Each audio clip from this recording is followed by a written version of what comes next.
საქართველოს გზა სალომე ზურაბიშვილის პარტიის მაჟორიტარი დეპუტატის კანდიდატის ირაკლი ირემაძის დაკავების ფაქტს პარტიის ბათუმის მერობის კანდიდატი გამოეხმაურა. ოჩა გუგუნავა თანაპარტიელის დაკავებას პოლიტიკურ აქტიურობას უკავშირებს და ამბობს, რომ ახალი ხელისუფლება წინამორბედის მსგავსად იქცევა. საკითხზე კომენტარი გააკეთა საია საჭერის ორგანიზაციის ხელმძღვანელმა.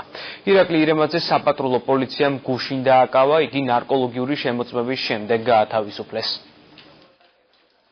ირაკლი ირემაძე დააკავა საპატრულო პოლიციამ, როცა ის მიდიოდა თავის ამორჩეულებთან შესახვედრად. ირაკლი ირემაძე განუმარტა, ის არის მაჟორიტარი დეპუტატი, მაგრამ საპატრულო პოლიციის თანამშრომელმა არ დაინტერესდა.